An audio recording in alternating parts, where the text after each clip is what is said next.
আর তথাকথিত বেহেশতের টিকিট বিক্রিকারীরাও বিভিন্নভাবে অপপ্রচার করছে। তাদেরও কিছু লোক ওই যে গুপ্তভাবে প্রশাসনে ঢুকেছে, এরা আওয়ামী দূষর চেয়ে আরও ভয়ঙ্কর। ওটা পর্যন্ত মিটিং করার পরও আমাদের নেতা কর্মীরা আবার আজকে এখানে আমরা একটি গণ মিছিলের আয়োজন করেছি। আপনারা অংশগ্রহণ করেছেন অনেক নেতা কর্মীদের নিয়ে। আমি দলের পক্ষ থেকে, আমার পক্ষ থেকে আপনাদের ধন্যবাদ এবং কৃতজ্ঞতা জানাই। আর মাত্র 2টা দিন বাকি। এই 2টা দিন রাত দিন না ঘুমিয়ে আল্লাহর রহমতে মানুষ আমাদের পক্ষে, ভোটাররা আমাদের পক্ষে, ধানের শীষের পক্ষে। আমরা তাদেরকে সুসংগঠিত করে 12 তারিখে রেজাল্ট গণনা শেষ করা পর্যন্ত আমরা সকলে ভোট কেন্দ্রে থাকব। সকালবেলা ভোট নিজেরটা দিব, তারপর এলাকায় যাব, আত্মীয় স্বজন মহল্লাবাসী বন্ধু বান্ধবদের ভোট কেন্দ্রে আনবো। দুপুরে খাবার খাবেন, বিকালবেলা রেজাল্ট না নিয়ে কেউ ভোট কেন্দ্র থেকে বের হবেন না।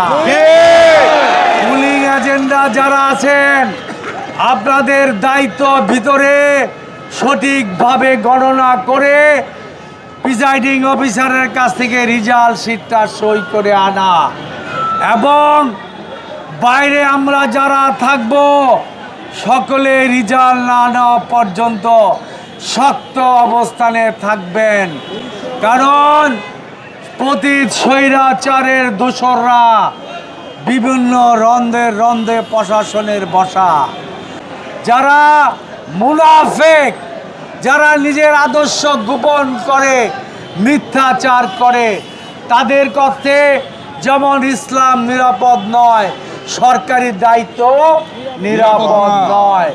সুতরাং এই তথাকথিত স্বৈরাচারের দূষর এবং জামাতের নামে গুপ্ত প্রশাসনের লোক, তাদের সম্পর্কে সাবধান থাকতে হবে, সতর্ক থাকতে হবে।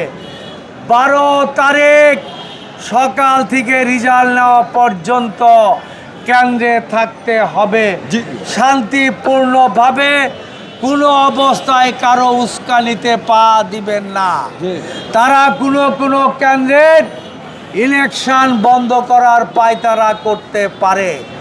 এবং ভিতরে আমাদের পুলিং এজেন্টদের বলবো, প্রথমে আপনারা ব্যালট পেপার এবং ব্যালট বাক্স মিলাবেন।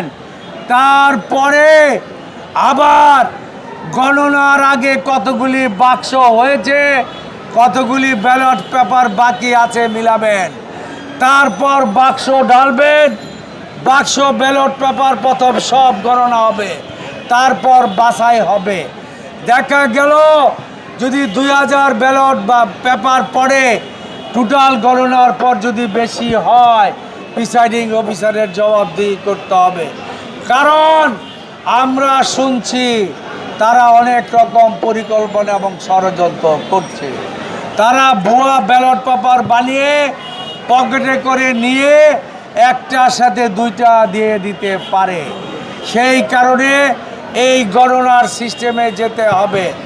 আমরা কোনো অবৈধ কাজ করতে চাই না, আমরা কোনো ভুয়া ভোট চাই না। আমরা চাই ঢাকা 11 আসনের প্রত্যেকটা ভোটার যাতে সঠিকভাবে, এবং খেয়াল রাখবেন স্বল্প সময়ের ভিতরে যাতে ভোট দিতে পারে। আমাদের ধানের শীষের ভোটটাই সবচেয়ে গুরুত্বপূর্ণ। তারপর যেটা হবে সেটা হলো বাক্সে আমরা ভোট দিব, সেটার দিকে খেয়াল রাখবেন। সংগ্রামের সাথী ও বন্ধুরা, আমাদের চেয়ারম্যান জনাব তারেক রহমান